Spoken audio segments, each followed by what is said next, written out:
From Nashville's WSM Radio, the original home of the Grand Ole Opry, this is a Coffee, Country, and Cody podcast.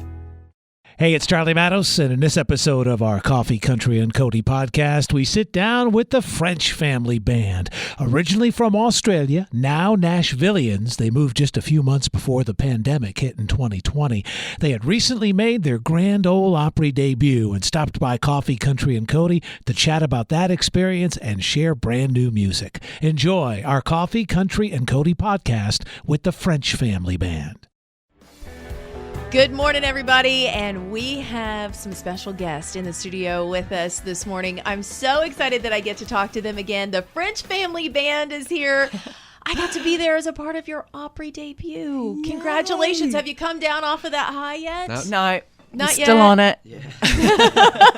We've got Sunny, Stewie, and Camille with us. Thank you guys for coming in and chatting with us. Yeah, so let's get started. How did this become the family band? Who wants to take that one?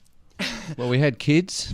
And it started, but we used to, we still do, but we performed as a duo, Cam and I, and we were both sidemen, really, back in Australia. We worked with a lot of the bigger acts there. As I was a guitar player and Cam sang backing vocals. And then we met on a show and we never parted since then. And we started doing our own thing. So yeah, and then we started having children. We've got 3 children. And I guess it was Sonny in particular that just took a real shine and love to music very, very early on. And he would just come along to all of our gigs and sing with us. And then about 4 years ago, he started playing the guitar.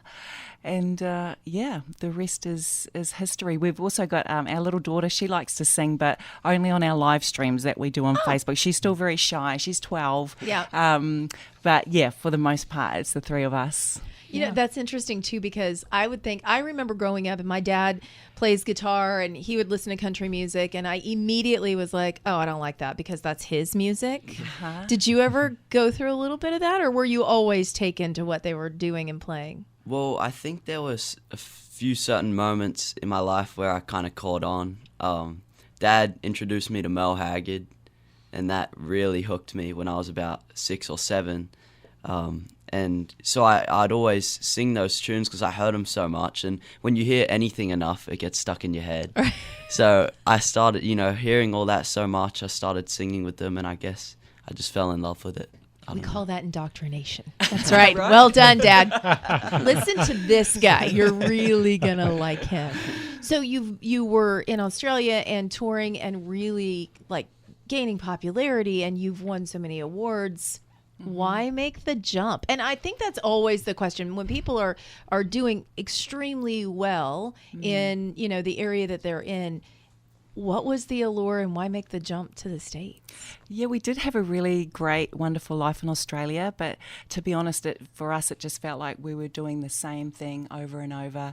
We lost my mum was the last of our parents to pass away in 2017. So suddenly we had no parents left, and the realisation that, man, life just flies by so quickly and things change. We just have to live our best life. And we'd travelled to Nashville a few times over the years, and it always felt like home away from home for Stewie and I. So when we had that thought, maybe we should just try something new, and Stewie suggested it. I kind of went, maybe we should, and maybe it's Nashville, And I mentioned it to a girlfriend who lives here, and she said to me, I don't know if you're aware, but my day job here, other than a singer, is I work for an immigration lawyer. How about I set you up a meeting? And I just felt like it was meant to be. I wouldn't have known where to start with that whole process. Yeah. So suddenly we were applying for a green card, and 2 years down the track, we got approved, and we're here. And everyone thought we were nuts. Why would you want to go there? That's what I wondered. Yeah. That's a big jump. It is. And the timing of it was interesting too, because you moved in 2019 and then the world shuts down just a little bit after that. 6 months after we got here, we'd hardly done any music. We'd bought a house online. We'd done all the, it was crazy. And then the world shuts down. But it was actually really positive for us because it made us, we were stuck at home. We started doing live streams. Our family band, our son, eldest boy played bass, and Sonny and Mania, and they went gangbusters. People were locked in their houses, and they just used to watch us every week. And we even got a message, didn't you, from Marty Stewart and Connie Smith. They apparently were watching them every week. They couldn't wait to watch these live streams that we were doing, and they actually reached out. He called me on the phone because yeah. I was working with a drummer that used to work with him, and he told me, he said, Marty loves your shows and he wants to call you. I said, Marty, who's Marty? Marty Stewart. And I went, next thing he called, and we hooked up, and he even come and played mandolin on our latest single, 1945. So...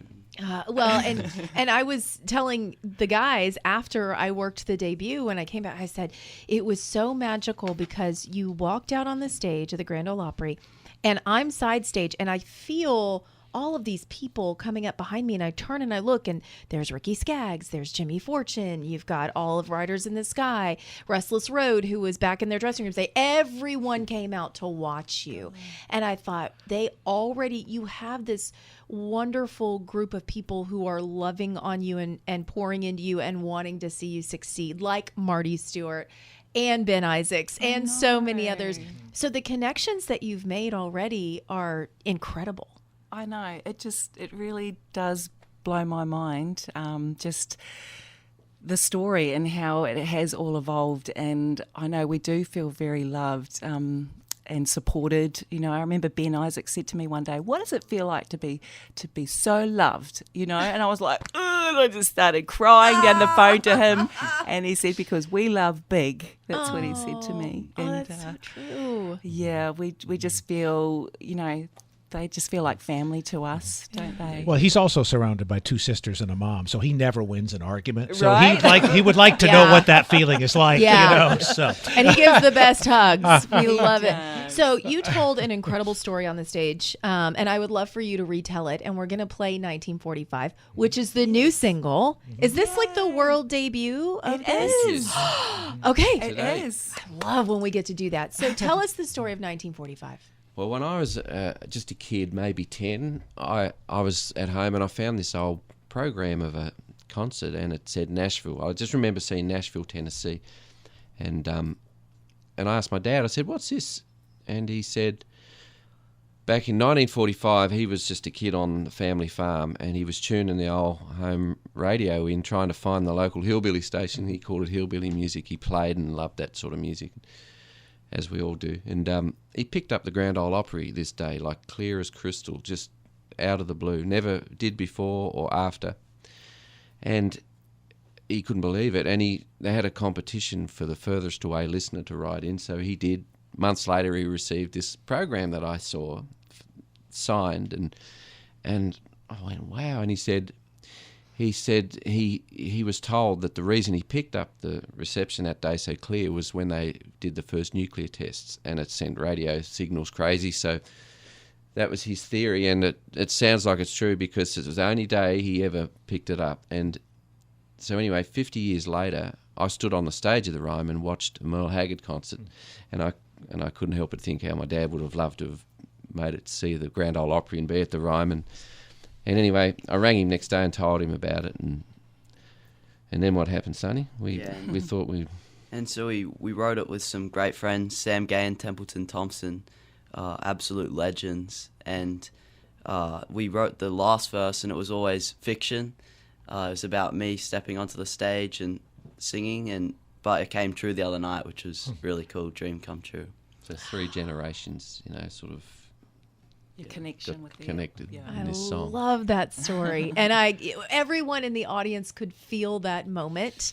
So we're going to play it for you right now. This is the world debut, the French Family Band, 1945. And you are hearing it for the first time on WSM all around the world and watching on Circle Television.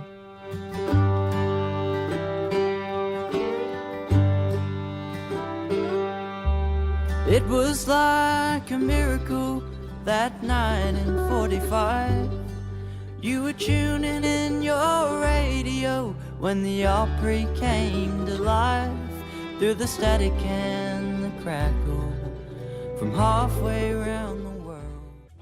This is Coffee, Country, and Cody on WSM Radio and Circle TV. Made possible by Dish. We're catching up with the French Family Band this morning. Just made their Grand Ole Opry debut this week. We heard the story of 1945, which is just so incredible to think about your dad hearing the Grand Ole Opry on a whim. Mm-hmm. And then fast forward so many years later, you walk out on the stage and get to play as a family. That's just incredible. So amazing to have that history and to know that it's come full circle. So what's next on the ladder? Like, you have these big dreams and you have a vision board. So what's next, Camille? It's crazy. Because for the last 4 years as well, we honestly, like most weeks, Stewie and I will just be driving around Nashville, and then I'll say, or he will say to me, "Can you believe we live in Nashville?" You know, it's kind of been the thing. And now it's going to be, "Can you believe we played on the Grand Ole Opry?" So what's next? Look, we would love to just be, you know, playing our shows around the country. It's hard because we have 3 children who are very sporty as well. So we are, you know, we're off to Knoxville today for Sunny for school soccer.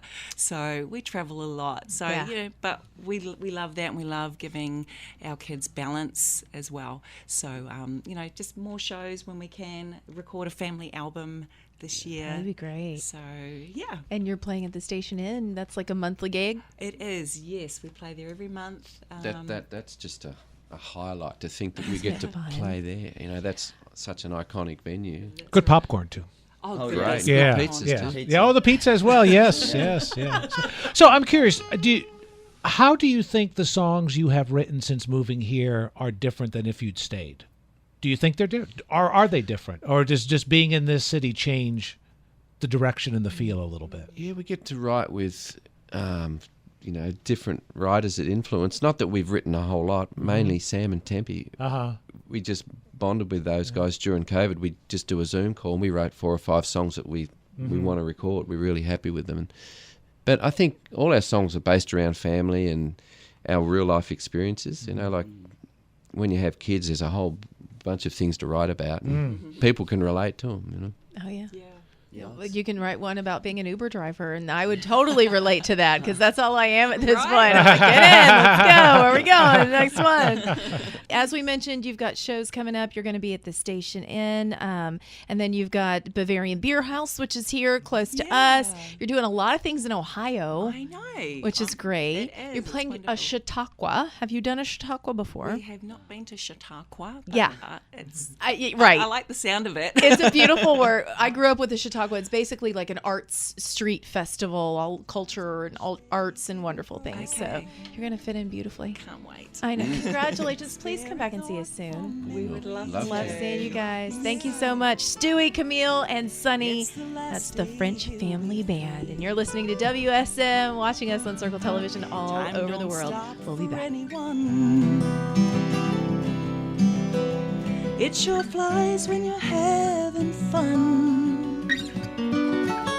These little years, they go so fast.